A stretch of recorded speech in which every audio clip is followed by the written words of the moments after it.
उसने अपुन को मारा, लेकिन अपुन ने उसको सिर्फ 2 मारा, लेकिन शॉलिट मारा कि नहीं?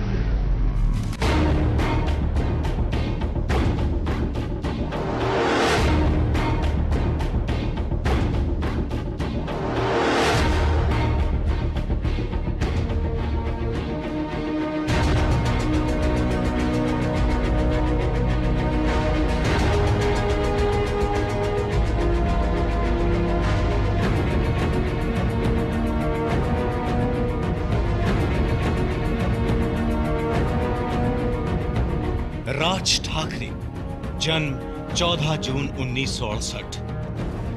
पुरानी पहचान शिवसेना प्रमुख बाल ठाकरे के भतीजे, शिवसेना कार्यकारी अध्यक्ष उद्धव ठाकरे के चचेरे भाई, शिवसेना की नई पीढ़ी के सबसे करिश्माई नेता। नई पहचान महाराष्ट्र नवनिर्माण सेना के प्रमुख, शिवसेना के सबसे बड़े राजनीतिक दुश्मन, 3 साल में ही अपनी अलग पहचान।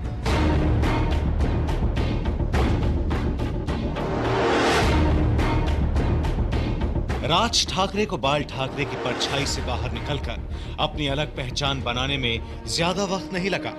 महज 3 साल पहले ही राज ठाकरे ने अपनी नई पार्टी बनाई और बिना किसी मजबूत संगठन के वो कर दिखाया जिसकी किसी को भी उम्मीद नहीं थी।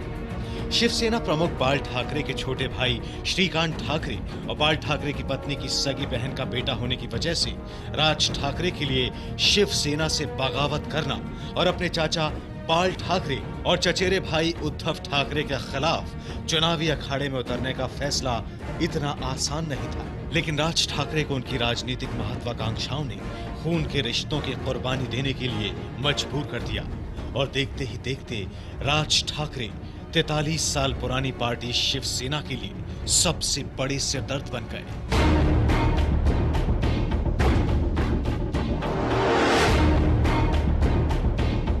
दरअसल राज ठाकरे शिवसेना के लिए इसलिए भी सबसे बड़ा खतरा बन गए क्योंकि उन्हें सियासत की ट्रेनिंग उनके चाचा और शिवसेना प्रमुख बाल ठाकरे ने ही दी थी। बाल ठाकरे को शायद अपने भतीजे राज ठाकरे में अपनी छवि नजर आती थी, इसलिए वो राज ठाकरे को राजनीति में आगे बढ़ाना चाहते थे। राज ठाकरे भी अपने चाचा के बेहद करीब थे। बचपन से ही राज ठाकरे की शख्सियत पर बाल ठाकरे के हर अंदाज की गहरी छाप पड़ने लगी थी।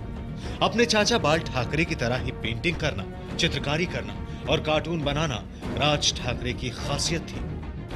बाल ठाकरे की तरह ही राज ठाकरे अगर नेता नहीं बनते तो शायद कार्टूनिस्ट होते।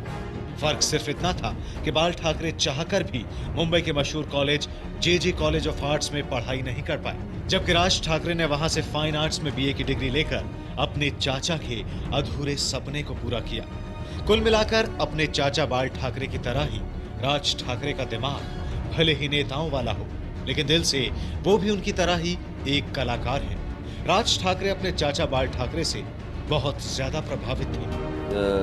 जो अंदर है वही बाहर है, जो घर में बात करते हैं वही वो बाहर बात करते हैं। घर में जैसी बात करते हैं वैसी बाहर बात करते हैं। तो ऐसे कोई अलग अलग कोई चीज़ है। एक आर्टिस्ट है, वो एक कलाकार है, और कलाकार एक अपनी मस्ती में रहता है, बस वही चीज़ उनकी पॉलिटिकल करियर में भी है।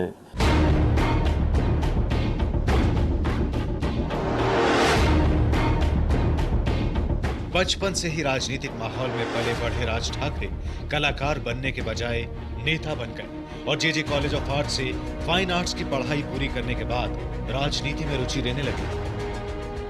बाल ठाकरे की पारखी आंखों ने राज ठाकरे को पहचान लिया और उन्हें 1990 में भारतीय विद्यार्थी सेना का अध्यक्ष बना दिया।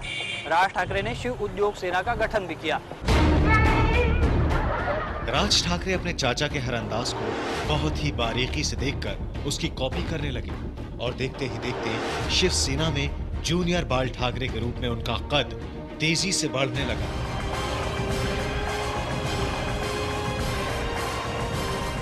शिवसेना में भी राज ठाकरे का वजूद बहुत बड़ा था। बाला साहब ने उनको पार्टी का नेता भी बनाया था, भारतीय विद्यार्थी सेना का अध्यक्ष बनाया था।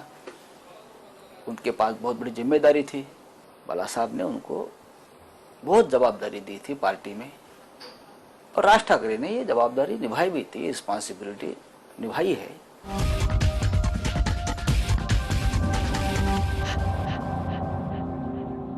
राज ने काम किया और बालासाहेब ने उसको मनाही नहीं की। क्यों मनाही करेंगे? क्योंकि तब ऐसा नहीं लग रहा था कि उद्धव पॉलिटिक्स में आए। 90 के दशक के आखिरी 5 सालों में शिवसेना अपने पूरे उफान पर थी, लेकिन बाल ठाकरे की उम्र ढलने लगी थी।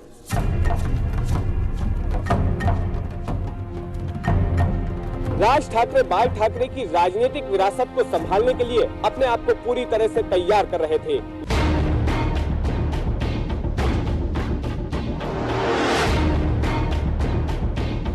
लेकिन 1996 में अचानक बाल ठाकरे के सबसे छोटे बेटे उद्धव ठाकरे ने फोटोग्राफी छोड़कर राजनीति में आने का फैसला किया और यहीं से शिवसेना में राज ठाकरे की किस्मत तय हो गई। उद्धव के राजनीति में सक्रिय होने के बाद राज ठाकरे की शिवसेना में पहुंच कम होने लगी। राज ठाकरे को समझ में आने लगा कि शिवसेना की कमान संभालने की दावेदारी बड़े भाई होने और बाल ठाकरे के बेटे होने के नाते उद्धव ठाकरे की ज्यादा है। लेकिन इसके बावजूद वो उद्धव ठाकरे के साथ 10 साल तक मिलकर काम करते रहे और सही वक्त पर सही फैसला लेने का इंतजार करते रहे। शिवसेना प्रमुख उद्धव ठाकरे, राज ठाकरे, बात में शिवसेना बाला साहब के बाद कौन चलाएगा, इसका जब निर्णय करने का समय आ गया तब बाला साहब की इच्छा थी कि दोनों साथ में रहे और उन्होंने ऐसी बहुत कोशिश भी की। लेकिन कोई भी ऑर्गेनाइजेशन हो, कॉर्पोरेट या political, 2 centres of power cannot be there. एक ही संगठन के अंदर 2 सत्ता केंद्र नहीं हो सकते हैं। साल 2003 में वही हुआ जिस बात का राज ठाकरे को डर था। उद्धव ठाकरे को राजनीति में राज ठाकरे की तुलना में कम अनुभव होने के बावजूद शिवसेना का कार्यकारी अध्यक्ष बना दिया गया। वक्त की नजाकत को देखते हुए राज ठाकरे ने उस वक्त इस फैसले का विरोध करने के बजाय समर्थन किया और सही वक्त का इंतजार करने लगे। उद्धव जी को शिवसेना का कार्याध्यक्ष बाला साहब ने नहीं बनाया है। महाबलेश्वर में जो शिवसेना का अधिवेशन हुआ था उसमें शिवसेना के सभी पदाधिकारी, शिवसेना के सभी नेता और शिव सैनिकों ने मिलकर ये ठहराव मंजूर किया है कि उद्धव ठाकरे साहब के हाथ में पार्टी की कमान होनी चाहिए और खुद राज ठाकरे साहब ने उसको अनुमोदन दिया था, ये ठहराव सामने लाया था। बाला साहब ने पूछा कि मैं नहीं बना रहा, ये आपका प्रस्ताव है, आप फिर एक बार सोचा और कहिए, नहीं तो लोग मेरे पे आरोप लगाएंगे। मैंने लोगों को कहा कि आपको पसंद हो तो हाँ कहो, नहीं हो तो ये ना कहो, ना हो तो ये रद्द, ये नृत्य रद्द। लेकिन जैसे जैसे समय बीतता गया और उद्धव ठाकरे की शिवसेना पर पकड़ मजबूत होती गई, वैसे वैसे राज ठाकरे और उद्धव ठाकरे के बीच दूरियां नजर आने लगी। राज ठाकरे और उद्धव ठाकरे की सोच और काम करने का तरीका बिल्कुल अलग था। शिवसेना के कार्यकारी अध्यक्ष बनने के बाद उद्धव ठाकरे को अपना नेतृत्व साबित करने की सबसे बड़ी चुनौती थी 2004 में हुए महाराष्ट्र विधानसभा चुनाव में। लेकिन इसमें शिवसेना को हार का सामना करना पड़ा और राज ठाकरे को उद्धव ठाकरे पर निशाना साधने का मौका मिल गया। राज ठाकरे खुलकर उद्धव के खिलाफ बोलने लगे। मालवणच्या यशामुळे त्यांनी सेनेच्या नेतृत्वाबद्दल उपस्थित केलेले प्रश्न खरे आहेत की काय अशी एक जबरदस्त शंका शिवसैनिकांच्या मनात आहे। ही सगळी खळबळ उद्धवना कळत नाही काय? उद्धवने पक्षाचे वाटोळे केले असं सर्वदूर मत आहे। उद्धव पक्ष उभा करू शकत नाही हे सर्व महाराष्ट्रातल्या शिवसैनिकांचे व जनतेचे मत आहे। उसने अपन को मारा, लेकिन अपन ने उसको सिर्फ 2 मारा, लेकिन शॉलिड मारा कि नहीं।